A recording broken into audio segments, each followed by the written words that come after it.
Hi, everyone. Welcome to the Rural Palliative Care Networking Group.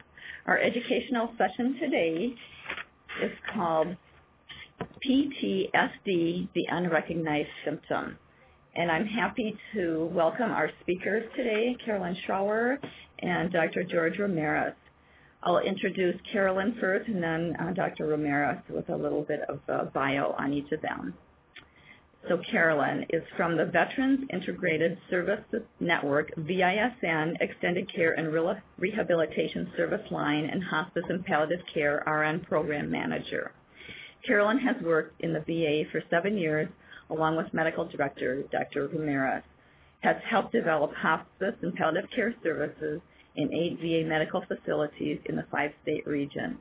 Prior to the VA, Carolyn worked for a freestanding home health hospice agency as manager and clinical educator. She lives in Fargo, North Dakota with her husband and son and has 2 daughters living nearby. And those of you from Minnesota may know Caroline from the Honoring Veterans Program. Dr. Jorge Ramirez is an acting director for Extended Care and Rehabilitation Service Line and medical director for Hospice and Palliative Care for the 5-state region of the VISN 23. He previously was instrumental in initiating hospice and palliative care services at several VA facilities in the West. He began his hospice career in 1984 as a hospice medical director and served in that capacity for several agencies prior to transferring to the VA. He is a board certified in hospice and palliative medicine and in family medicine and has served as an AAHPM board member and education committee member for several years. So welcome, both of you, to our meeting today. So I will be advancing your slides here in Chisago City, and those of you at home can just refer to the handouts that you should have received by email a couple of days ago from Stratus Health, Barb Olson. Turning it over to you now, Caroline. Thank you, Janelle. This is Dr. Ramirez, and I'll start it off. Caroline and I have split our slides, and I am the one to start it off. So I want to make sure we're on the title slide with our names on it. Yes, we are. Okay, great. Next slide, please. These are our objectives, and hopefully after our presentation today, you will be able to describe PTSD and the population that is at risk and can be impacted by this condition. We also want to make sure you identify interventions that can be offered to those who suffer from PTSD. Next slide, please. We start off with the definition of PTSD, and important to note several of the words contained in this definition. First of all, it's an anxiety disorder that can develop when a person has experienced, witnessed, or was confronted with an event that involved an actual or threatened death or serious injury or a threat to the physical integrity of self or others. So important to note that the fact that this is an anxiety disorder, the person doesn't necessarily have to experience it. They can just witness it, but there has to be a traumatic event involved in this. Next slide, please. Here are some of the characteristics of PTSD, as well as, of course, elements that are used in diagnosing PTSD. First and most important, there has to be a history of trauma. There is this characteristic of re-experiencing that the patient with PTSD displays. There's also avoidance and numbing. The sufferer of PTSD tries to avoid, by all means, triggers that are going to precipitate the symptoms of PTSD. And then there's the heightened psychological arousal. These individuals are hypervigilant, they're irritable, their adrenaline system is on high gear. Next slide, please.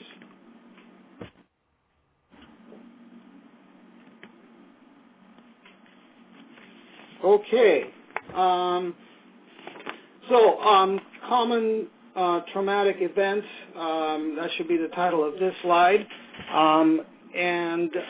Of course, veterans are not the only ones who suffer from PTSD.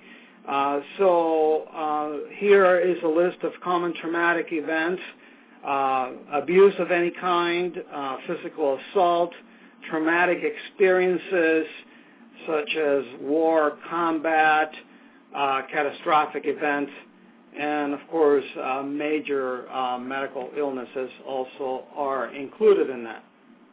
Next slide, please. High-risk populations for PTSD, of course, veterans heads the list. Veterans who were POWs, prisoners of war, as well as combat veterans.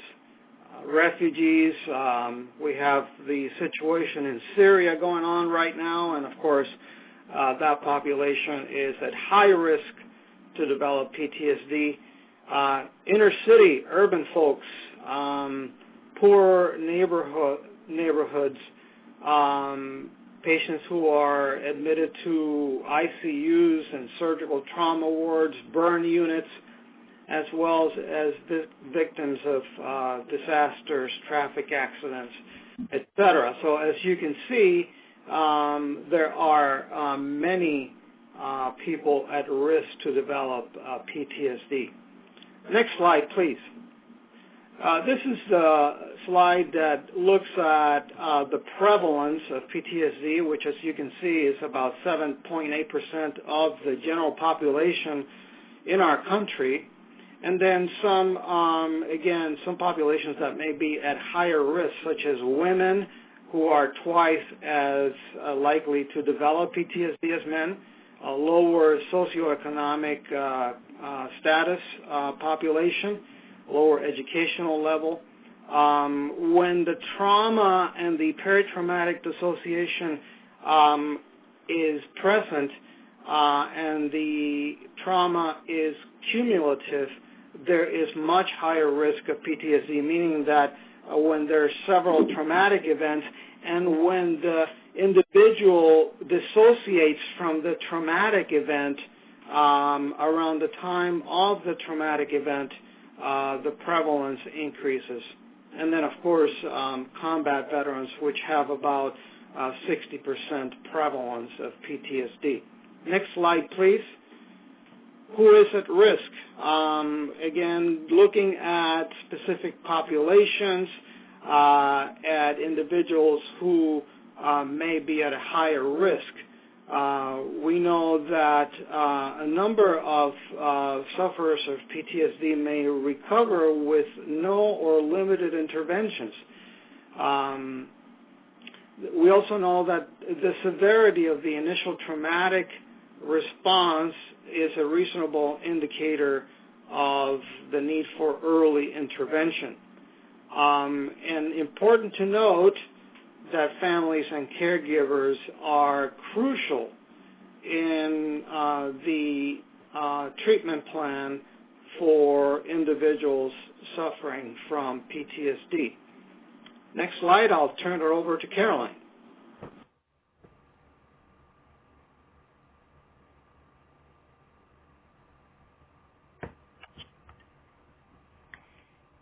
Caroline, I wonder if you dialed in on the host code versus the participant code, because we're not hearing you talk.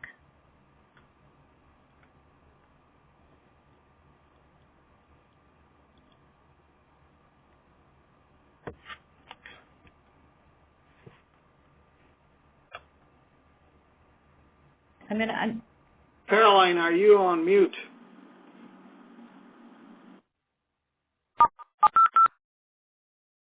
Hi, this is Caroline. Can you hear me now? Yep, we can hear you. I unmuted all the participant lines. I wasn't sure which line you had called in on. Oh, I'm really sorry about that. Thank you. Okay. I think it's important for us when we're talking about PTSD to take a look at what does a person really experience when they go through a traumatic event. So let's say later today you hear some terrible news. You have are experiencing a terrible accident. you witness something, what are those signs of trauma that we feel? Very oftentimes, what comes to mind first is the physical feelings that we get when we are experiencing trauma. And I think that there's those initial feelings, and then there's kind of the after effect. And I think that those physical symptoms oftentimes are forgotten. Again, until we have another feeling like this again. So there's definite physical changes that occur. People get nauseated, they have pain or profuse sweating, chills or difficulty breathing. Those are some of the examples of things that could be happening physically to a person. Cognitively and mentally, we're also affected.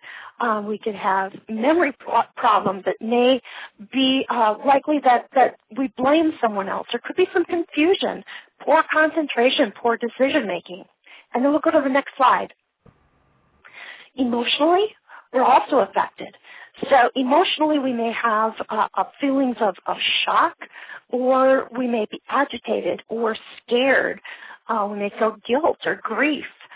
There's so many different feelings that can go along with the trauma. And then behaviorally, we also experience some change. So we could have some change in the way that we are active and participate in activities. We could have a change in our appetite. We could be startled very easily. There's so many things behaviorally that change with us. So if we look at those two slides in combination, PTSD is the resurgence of those symptoms again and again and again. And so it's not just that people are a little irritable or that they startle easily. This is a whole host of symptoms, and I think it's really important to remember the whole package. Next slide, please. I think what's also really important is that they've found in research that people can suffer from PTSD but not necessarily remember the traumatic event. And so as hard as a person may probe as to what's causing this, the person themselves may not be able to recall the actual event.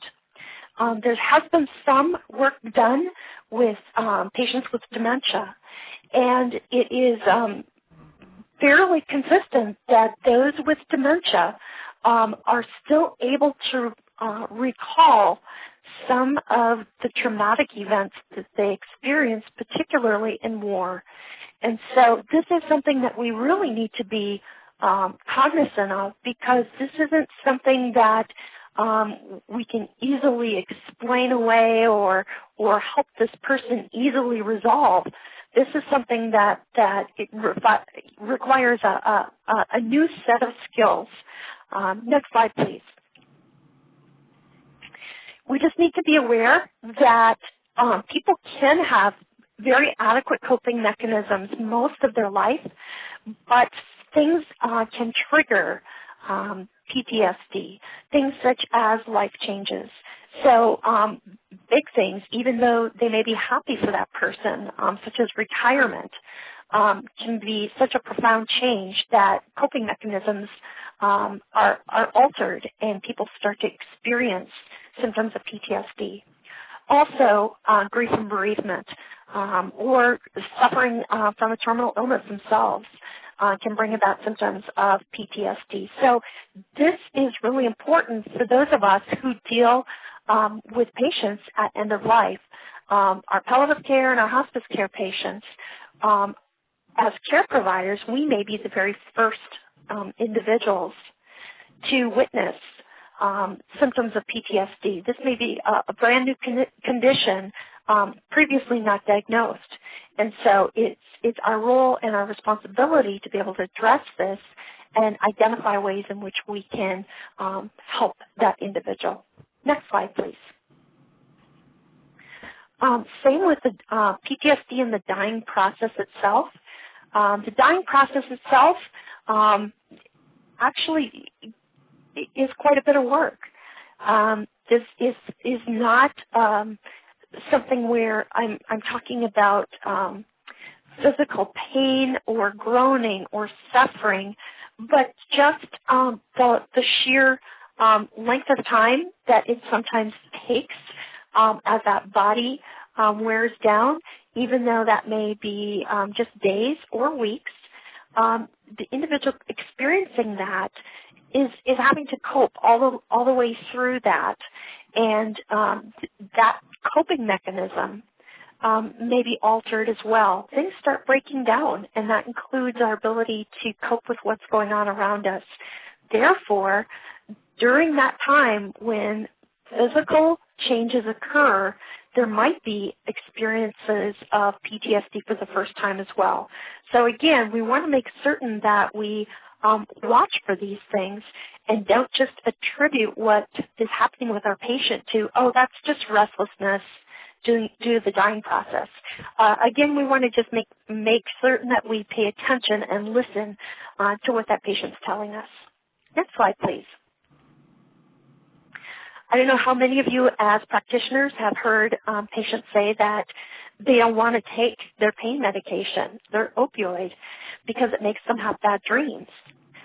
So what often occurs is opioids do alter the level of consciousness, and by even altering that level of consciousness during that sleep state could cause a breakthrough of PTSD symptoms such as nightmares or additional agitation. And so again, one of the strategies that can be used is as simple as an opioid rotation, meaning you just switch the opioid that person's on and give them an equal dose of a different drug to see if that improves their symptom management. Next slide, please.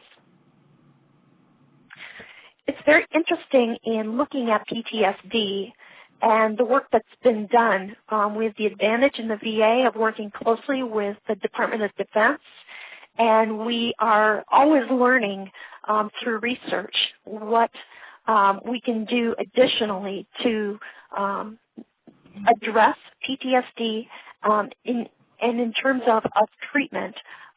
It's an ongoing project. In researching this particular topic, it's really interesting to find out that when those with PTSD have a nightmare, it's different than those of us who don't have PTSD experience a nightmare. And the difference is that most of us have a bad dream or a nightmare in an adrenaline-free environment. So our bodies are still sleeping. We don't have adrenaline flowing. The difference is those that have PTSD have the adrenaline pumping during that nightmare. So again, if you can only imagine your adrenaline pumping and kicking up your body while you're sleeping, that's the difference between a PTSD nightmare. So Prevalence is a drug that was FDA approved for blood pressure, but it's being used to shut down the adrenaline to help those with PTSD be able to sleep and not have those nightmares with the adrenaline flowing. So I really think this is important because one of the functions of palliative care and hospice is to do a medication review. And I think that as people's bodies change, I think that it's easy to look at a drug and the indication for it and say, well, you don't seem to be, suffering from any problems with your blood pressure. In fact, your blood pressure is running maybe a little bit on the lower side. Maybe we should ask your doctor if we should discontinue this Prevalence. And so you just need to be aware that it might be prescribed for a different purpose, and that we need to look at all reasons for why that the individual might be taking that drug. Next slide, please.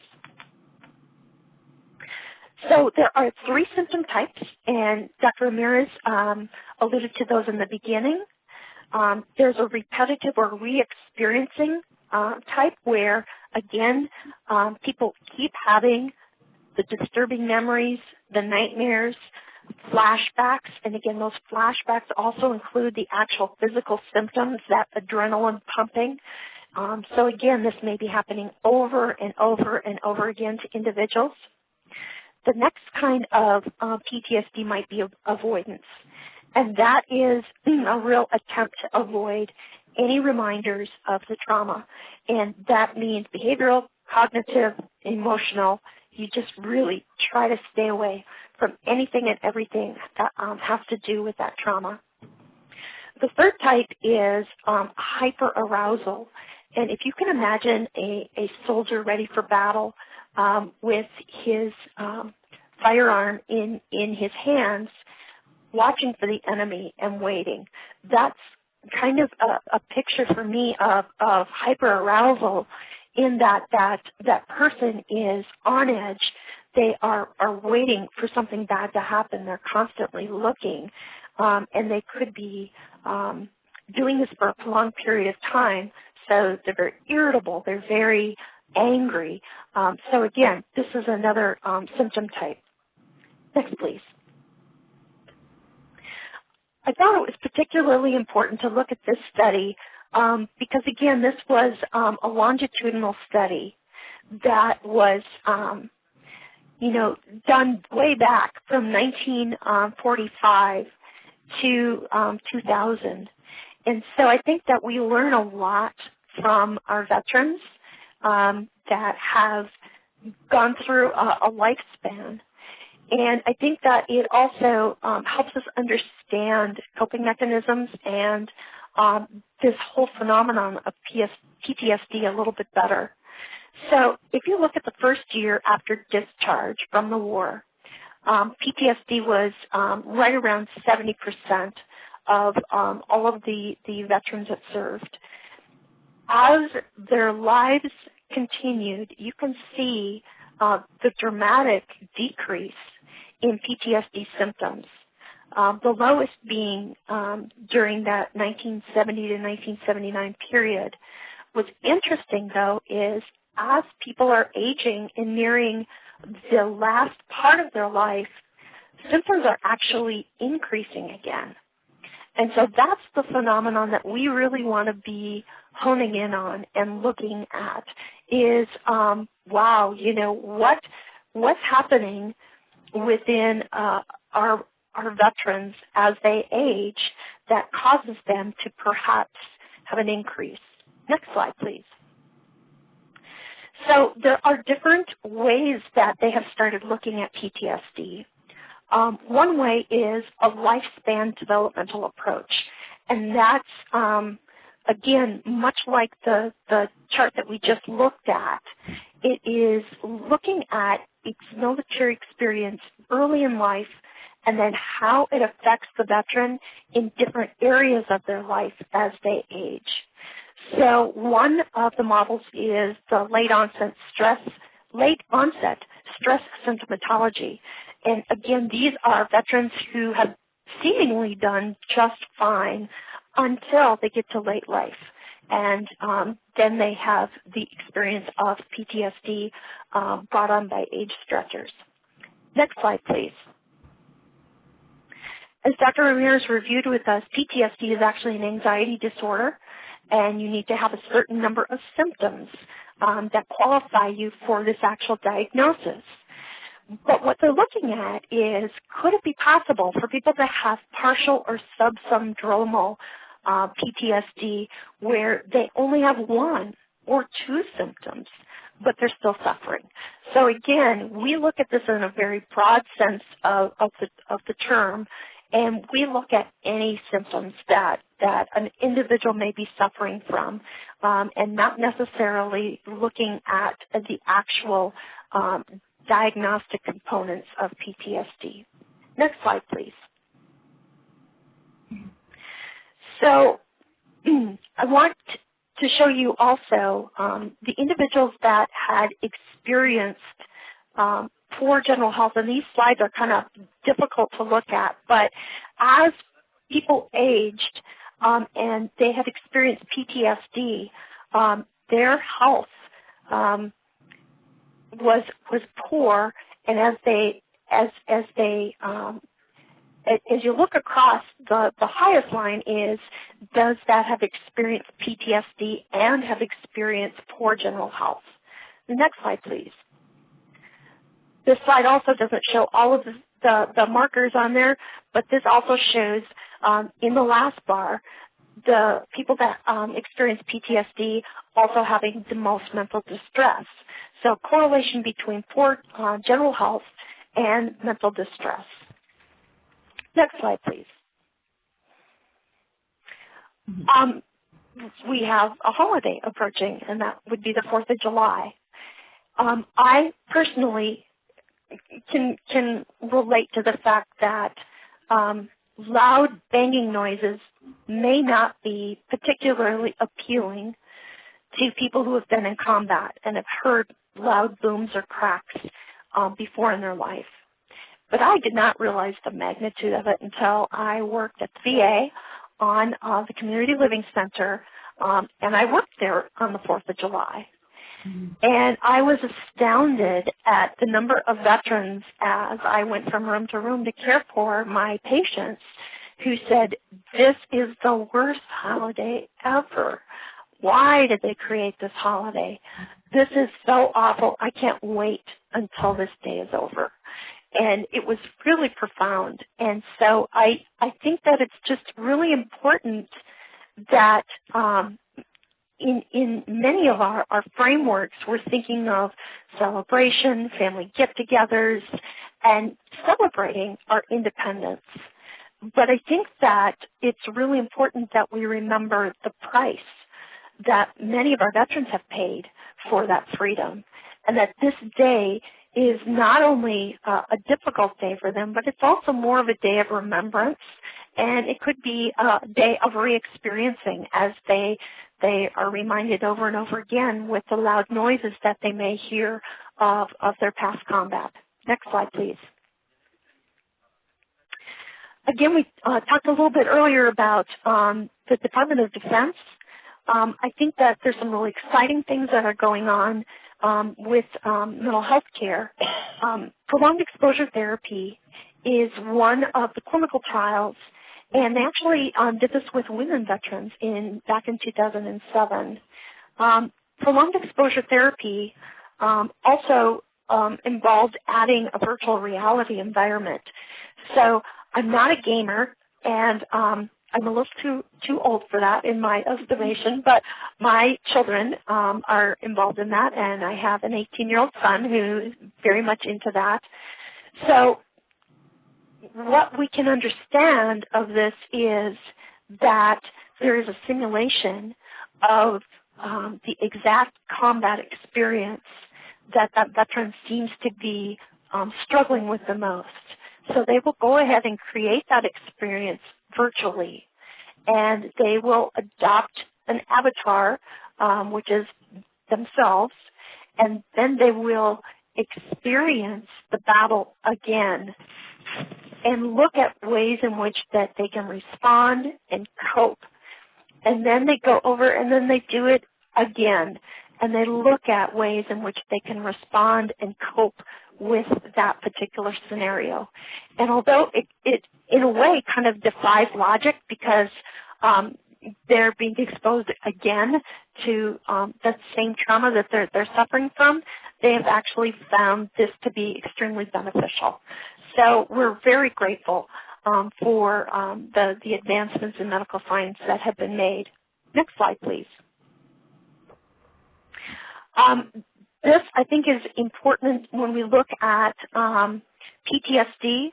The Strong Star PTSD Research Consortium, a multidisciplinary, multi-institutional research that occurs regarding PTSD. And the colonel that is the chair of this committee, I thought this quote was particularly telling. Combat PTSD is unlike PTSD that occurs in civilians. It involves potentially traumatic events which are anticipated, numerous, and diverse. Service members prepare to function, often while experiencing the numerous symptoms and reactions which occur with PTSD. The Defense Department's research strategy is to help the service member rapidly recover from PTSD-related symptoms. Some of the research shows that some of the rapid strategies are to immediately after the service member exits the battlefield to start that therapy and that decompression and the revisiting of that experience immediately with either chaplaincy or mental health professionals, so that we decrease the amount of PTSD that our servicemen and women experience. Next slide. And I'll turn it back over to Dr. Ramirez. Thank you, Caroline. Now we're going to dive into the management of PTSD. And let me just say that there's no magic bullet treatment for PTSD.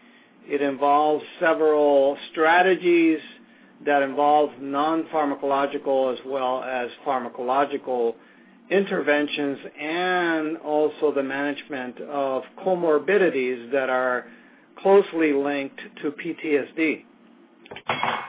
Under non-pharmacological interventions, we have the hallmark of PTSD treatment, which is cognitive behavioral therapy, CBT. We also have other forms of psychological mental health interventions that are used, as well as modalities of integrative health, such as massage, music, and relaxation.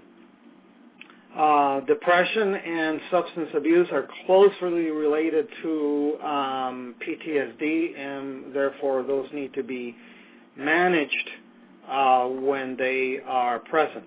Next slide, please. Pharmacological treatment of PTSD is really dependent on the prognosis, which is significant for those of us in palliative care. For those who have a month or more left to live, we go with the more traditional pharmacological treatment, which involves SSRIs, selective serotonin reuptake inhibitors, and tricyclic antidepressants. Next slide, please.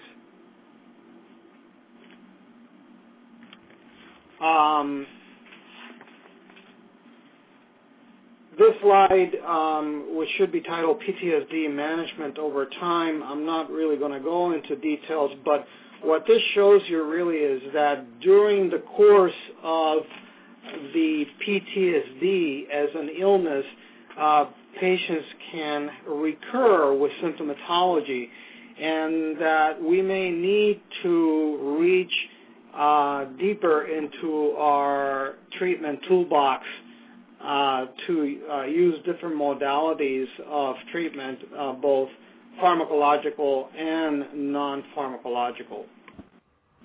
Next slide, please. For those with limited life expectancy, days or weeks to live, we really focus on the alleviation of distress and improving comfort. And since PTSD is an anxiety disorder, what we want to do is provide sedation with benzodiazepines, which are, of course, anti-anxiety medications. Next slide, please. Continuing on the review of pharmacological interventions in PTSD, we see the SSRIs heading the list. As Caroline mentioned, sympathetic blockade, the blockage of the adrenaline system by drugs such as prazosin, clonidine, and sometimes beta blockers like propranolol. Anxiolytics, the use of benzodiazepines, even though it's not a first-line treatment, anxiolytics should be considered when the anxiety component is really not well controlled on the SSRIs. And then a slew of other pharmacological options that we use in PTSD. Next slide, please. Important that there are also other symptoms that can be present in PTSD that PTSD can exacerbate or make worse. So heading the list, of course, is pain. Some of these individuals have chronic pain that should be treated as part of the treatment of PTSD. And, of course, PTSD is not something that is diagnosed with a blood test or an X-ray, so we don't need to wait for an official diagnosis by a mental health professional. If we suspect PTSD, treatment should be started as soon as possible. Next slide, please. This slide highlights the need for spiritual support. Many of these individuals have a lot of existential suffering, and it is important that we ensure access to spiritual care, that spiritual needs are assessed, and that we provide opportunities for grieving and other concerns related to spirituality. Next slide, please.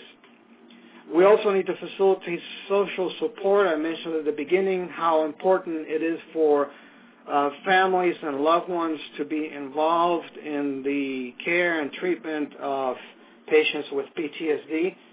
So we need to focus on the social support needs of the patient and provide options to satisfy those needs. Next slide, please. It's a temptation to simplify PTSD, but we really shouldn't try to do that, as it can really backfire on us.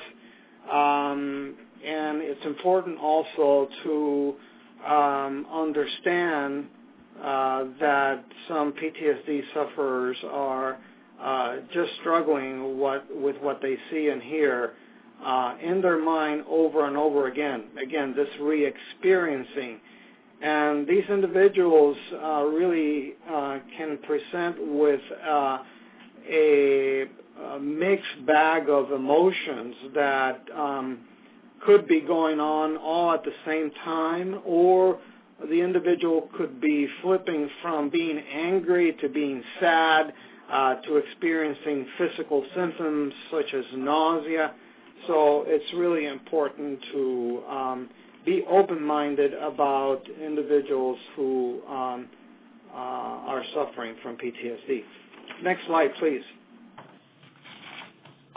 It's also important for us to be very realistic with our expectations, and the fact that not all PTSD sufferers will be cured or healed from their symptomatology.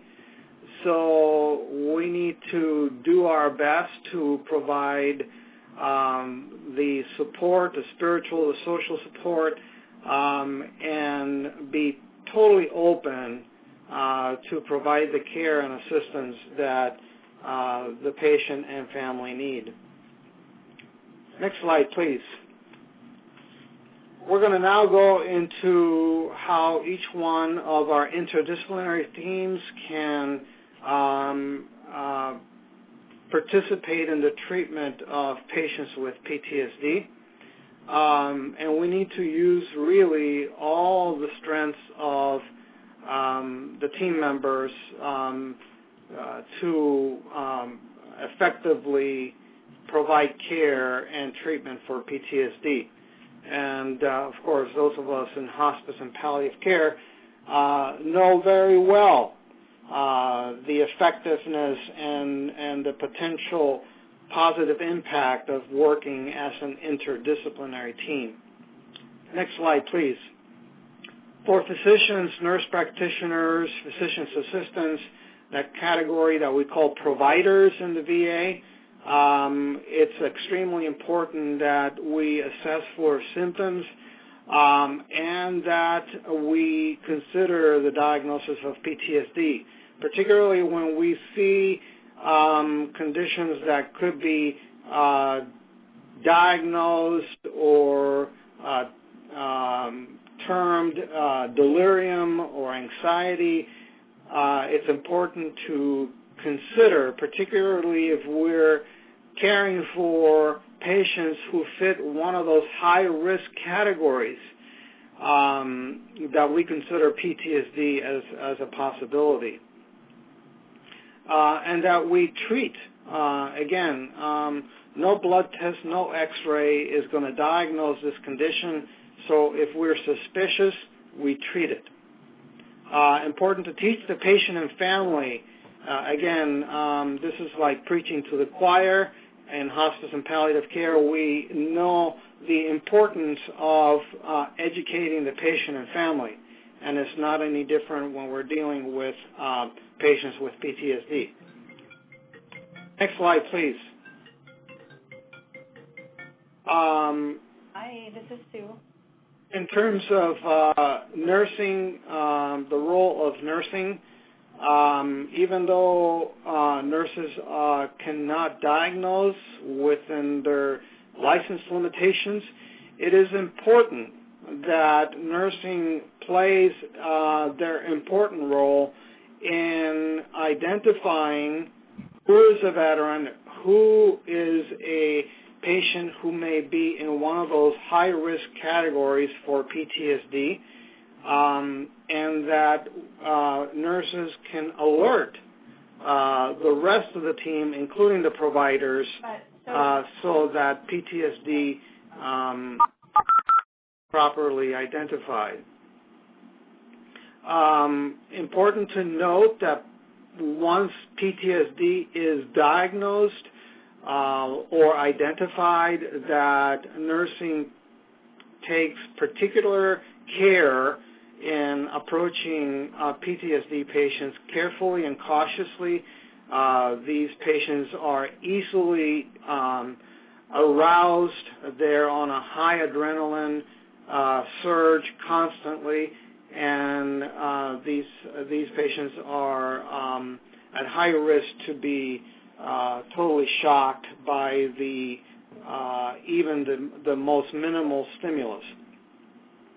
Assessing for symptoms, your nursing assessment should include that, and making sure that nurses play their important role in PTSD. Next slide, please.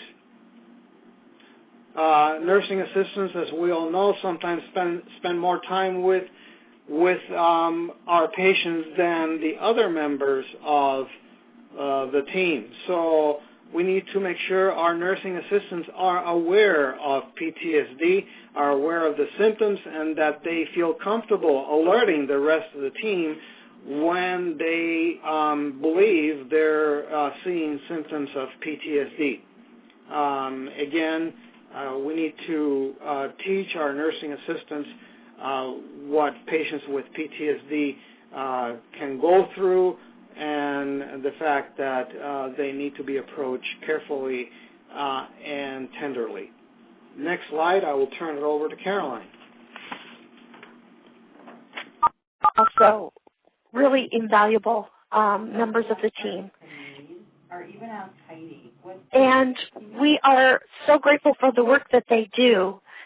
Since you can probably tell by the end of this presentation here that there's really no magic fix for PTSD. It really is symptom management that we're talking about, and helping with coping strategies, which is where our social workers play a huge role in helping our patients identify what their coping strategies are, and then looking to develop and enhance their support systems. In veterans particularly, many veterans have burned a lot of their bridges. They have alienated themselves from some of their perhaps more expected support systems, such as family and friends. So sometimes this is particularly challenging because this individual has alienated themselves from so many individuals that they really struggle with looking for support, and sometimes only see the care providers as their only allies and support. So again, this is a constant issue that our social work colleagues help us with. They also are also supporting the caregivers. This can be really traumatic.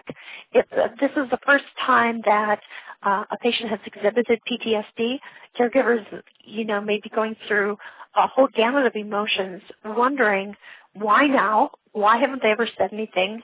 Maybe being shocked by what they've heard. Maybe they're struggling to forgive their loved one after hearing what they've heard. So again, there's many different facets that occur when dealing with this, especially at the end of life. Next slide, please. We can't emphasize enough the importance of spiritual support. Our chaplains in hospice and palliative care are definitely are experts in dealing with spiritual matters at end of life. But this is really a heightened need because we may be dealing with veterans who are survivors, some of prisoner of war camps, some just of horrific battles. And there can be a lot of guilt. Why did I survive and they did not? We've also heard that some veterans actually fear retribution. And so one veteran shared that he was afraid that after he died, he'd end up at the pearly gates and his comrades would all be there saying, how come you didn't die with us? We had families, and how come you got to live? And so what an awful thing to have to imagine as you're approaching final moments on this earth. The next slide, please. I just want to remind us that the death and dying experience certainly has its physical and psychosocial components, but the spirituality of it can be really the most concerning for people. A Gallup poll that was done way back in 1997 showed that for average Americans, 56% were concerned at the end of the life that they might not be forgiven by God. 56% were concerned that they wouldn't have reconciled with others. 51% feared dying while feeling removed or cut off from God or their higher power. And 51% were fearful of the possibility of continued emotional and spiritual suffering even after death. And so, again, these fears are very, very real and need to be attended to. In fact, these fears can actually cause the physical symptoms to be exacerbated, physical symptoms such as restlessness, anxiety, pain. And so, again, until we deal with this with the appropriate discipline, addressing the appropriate issue, it's really difficult for us to get to the heart of the matter. Next slide, please.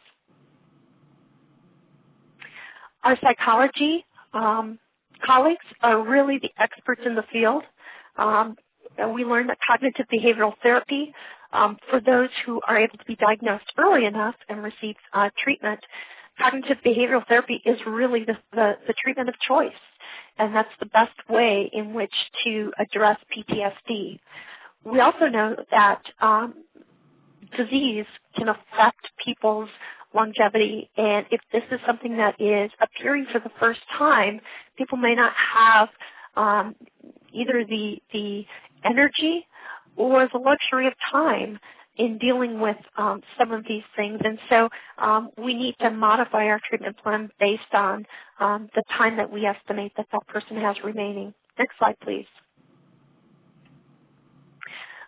Again, our psychology experts teach us just some of the facets of the differences between anxiety or distress that an average person may experience at end of life versus that which somebody with PTSD is experiencing. we learned that this is an anxiety disorder, but this actually is different than some of the other emotional anxiety or depression syndromes that psychologists may deal with. And that's because, again, it is occurring in a very different place in our brain with PTSD. So again, you'll see a real scientific response in the amygdala. The locus of fear-driven learning is where this anxiety is seated for PTSD, which is different than other anxiety. So that's why medications that we may normally give for anxiety or depression may not be effective in treating PTSD. So we have to go about this just a little bit differently because it's a deep-seated and physiologically different kind of fear and anxiety than we would normally expect. Next slide, please. So we know that the hallmark of both hospice and palliative care is to create with that patient and family an interdisciplinary plan of care that's going to meet their needs. And what we really want to do is work together with all of the disciplines to come up with a cohesive plan of care that emphasizes the needs of that veteran and looks at strategies that all team members can support in trying to bring comfort to that patient and that loved one. I really wish I would have known much more about PTSD back when I was doing my community hospice work. If I would have had the benefit then of what I know now, I think that even care planning for end-of-life situations where patients were maybe repeating phrases over and over, we've got to run, we've got to hide from the enemy, take cover, those sorts of things I may have approached differently, as may have my teammates, had I known that there was ways in which to address that and try to bring about comfort for those individuals. So again, we just want to remember that we want to be consistently and accurately planning for these symptoms that arise. Next slide, please. I think the other hallmark lesson in PTSD is if you've ever heard for pain management a debate of whether or not pharmacological or non-pharmacological approaches are better, I happen to believe that you have to have both in order for an effective plan to work. I also believe the same about PTSD, that there is room for both the non-pharmacological and the pharmacological as long as that patient and family are willing. I think that we owe it to them to offer both. So it's not a one or the other type approach, but it really is a combination and finding the right combination that meets the needs of that particular individual. Next slide, please. I'm going to just touch real briefly on really some of the work that's being done by our community agencies. Those of you who work with the VA may be familiar with the fact that the VA does not purchase or does not have their own, I should say, community hospice agencies. We purchase that care from the agencies that are existing. And so we are very vested in those community agencies. What we've done with some of this work, and in the past when we've worked with Janelle, it has been to help bring about that awareness of veterans and their needs, and to also have you be aware that there are many, many, many veterans out there who have never connected with the VA. They may have tried in the past and been turned down, but their needs at end of life may be a really important, compelling reason for why they should now seek help from the VA and see if they can become enrolled and receive services. And in doing this and in recognizing who are our veterans that we're caring for, the project that we did most recently in our rural communities, when the VA and community agencies partnered, we kind of anticipated that there would be an increased growth in the number of referrals from the VA to those agencies. And there was a small growth in that. But what we've learned in our research is that the biggest aha moment came when the agencies found out the vast number of veterans that they were already serving. And their eyes were opened. And so they said, oh, my goodness, this is already a significant part of the population base that we're caring for. Why not become more proficient in what we're doing? And in doing that, those agencies also took it upon themselves to take this a step further and to honor our veterans. And so we're very, very pleased with the many different ways our agencies have created. There's pinning ceremonies, recognition ceremonies, just so many things that agencies have done. And time again, I've heard the agencies say, you know, it feels like such a small thing, but it is so huge. Recently at our one of our Minnesota Hospice Veteran Partnership meetings down in Rochester, one of the volunteers shared that they wanted to recognize a hospice veteran. And they kind of kept after him. He's like, no, why would you want to do this? Why? And they said, because we think this is important. He said, but nobody's ever done this before. Why would you want to do it? And they said, well, because we think it's important. We want to recognize you. And they were really kind of puzzled because he didn't want to do it. So finally he relented. Okay, he said, I'll do it. So the day they came over to recognize this particular veteran, he had been pretty fragile, had difficulty getting up and around, used a walker. This man answered the door in his full military dress. So the uniform that he had upon discharge, he put his entire uniform on and saluted them. And so they were just taken aback because this gentleman who really didn't want that recognition ceremony as they had been offering it in the past showed up in his full military dress and was prepared and ready to be recognized. And tears were flowing that day from all of those who participated. So you make such a difference in the lives of these individuals, many of them who've never been thanked, who've never been recognized, who've never had a special moment before. And you're able to do that by just reaching out and touching them. Next slide, please. I mentioned a little bit about our Minnesota Hospice Veteran Partnership. We are a part of the Minnesota Network of Hospice and Palliative Care. We're also independent, and so you certainly don't need to be a member to belong to one of our hospice veteran partnerships. I would encourage you to just go ahead and contact myself. We will certainly give our contact information to Janelle, and let me know if you're interested in becoming that, or you can certainly contact the Minnesota Network of Hospice and Palliative Care to find out more information. Next slide, please. To conclude, I just want to thank you for all you've done and all we know that you're going to do for our veterans. So your participation in learning more about this is really important to us, and we thank you for your time.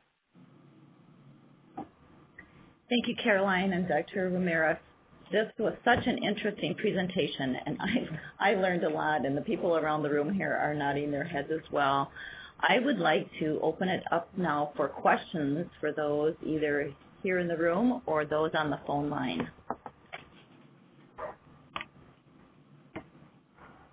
And I just want to check, do you have a few minutes for questions? Is that fine? Sure. Sure. Okay. Well, I'll start out because I have a ton. So, you know, it's called the unrecognized symptom. Have you read any research on how often it is unrecognized, or, you know, does the data show how often people suffer from this, but nobody acknowledges or is able to recognize it. I'll take the first crack at it, Caroline. You can fill in the gaps. I don't think there has been any studies determining or looking at how often this condition is unrecognized. But I think the focus and one of the goals of our presentation today is to make sure that PTSD does not go unrecognized, because the symptoms, as you were able to see, can be brushed off as being delirium, being anxiety, or being other things, because the symptoms can mimic other conditions or be associated with other conditions. So it's a complex illness because, again, there's no lab or X-ray result that's going to diagnose it. We just need to be very vigilant to be able to recognize the symptoms in the patient population that is at high risk. I would agree with that. There's actually very little scientific research that is being done or has been done regarding PTSD in actively dying patients. I think it's always a difficult subset to do research on. We do have some partners within the VA who have done some. Some it's more just anecdotal stories.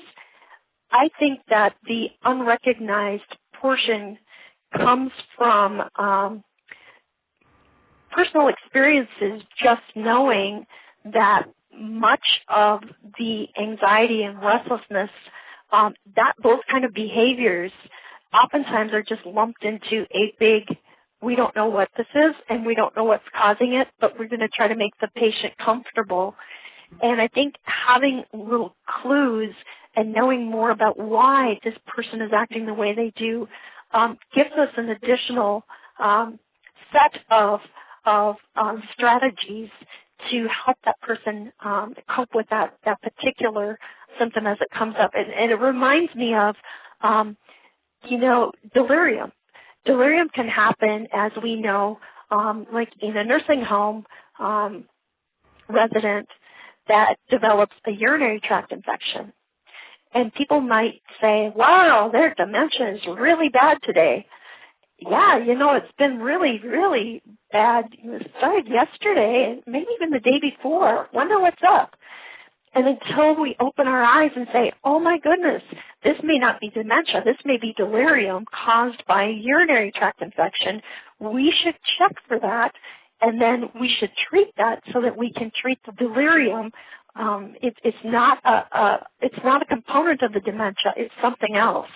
And yet the signs and symptoms can so very closely match, something else. So I think it's just learning and having that recognition. Mm-hmm. Thank you. You mentioned doing assessments for the PTSD. Are there standard assessments available for people that work in hospice and palliative care? There actually is a military history that is very strongly encouraged. That military history is actually published, and it was developed both by the National Hospice and Palliative Care Organization in close association with the VA. And so it is a standardized checklist of questions that you can go through with the veteran. Those questions in themselves lend to conversations that will tell you a little bit more about that veteran and kind of help with that conversation. In terms of what to do after that, though, I think, again, that would come more under some of our more specialty areas. Unless, Dr. Ramirez, you have anything else? No, I think you pretty much covered it.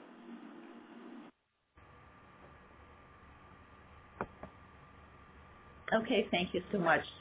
The folks here at Fairview Lake, they're part of the We Honor Veterans, and they brought me that military history checklist, which they use on their hospice patients here. Oh, great. Yeah, so thank you. Other questions? We have another one in the room here. I'll just move the phone over to you. I was just wondering, have you been aware of any studies or any past experience with using the omega-3 krill oil on the vets and how that has helped with depression? I did not quite hear that. Can you repeat that question?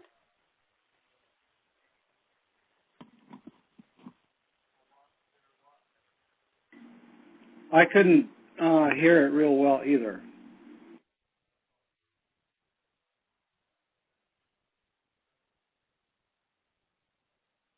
You guys still there? We can't hear you.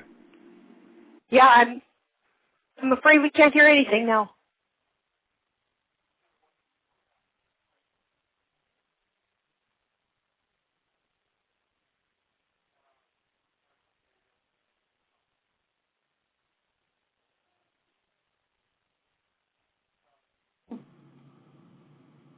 Hello?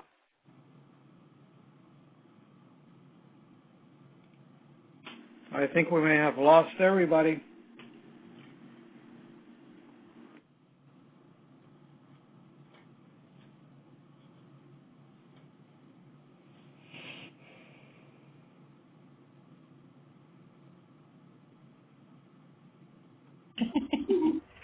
Hi, we are back. Can you hear us now? Now I can hear you. Okay. When I was moving the phone, I pushed the wrong button, so here's the question. Do you know of any studies or have any experience with using the krill oil or omega-3 to help with depression, especially on the vets? No, I don't. Certainly, as we utilize more and more integrative health modalities, we become more aware that treatment options other than the traditional pharmacological and non-pharmacological interventions may be helpful. So, unfortunately, I don't have any experience at all with the treatments that you mentioned, but we're certainly open to hearing about those. Yeah, and I'm not familiar with anything along that line either. I'm just curious, have you heard about that then? Yeah, so psychologists had mentioned that there was a study using it right after folks got out of war, trying that, which reduced the depression symptoms by 60% versus going right to an SSRI. So I was just curious because I know she was recommending that as an option for pediatric patients, as you know, parents, of course, are very cautious and don't want to go right to an antidepressant. Very interesting. Thanks for sharing that. Any other questions?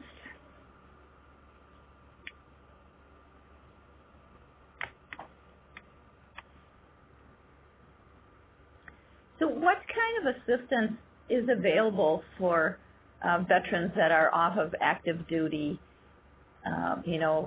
It might be Korean veterans or, the more recent ones or Vietnam. Is there assistance available in the civilian world and also the VA world for those people? Well, our veteran service centers are probably the best place, and those are centers where all veterans can go for any sort of emotional support, counseling, that sort of thing. And then their families are welcome to participate in those centers. every county has a county veteran service officer, and they are really invaluable. You can look up the county you live and find out who your veteran county service officer is. And as an agency, it's nice to be able to connect with that individual because they become a very strong referral source for your agency. But as a veteran, they are also your gateway to the programs and maybe even some monetary benefits that the veteran might be appropriate to apply for. So I think it's really important that people look to who their county veteran service officer is, look at their veteran centers. But again, if they're looking to seek some sort of treatment or service such as hospice or palliative care, we also have made ourselves available in the VA that we are happy to answer any questions that we can if people would ask them of us. Thank you. Thanks for the answer and for the offer. Absolutely. Okay, I'll just open it up one more time for folks in telephone land. Do you have a question?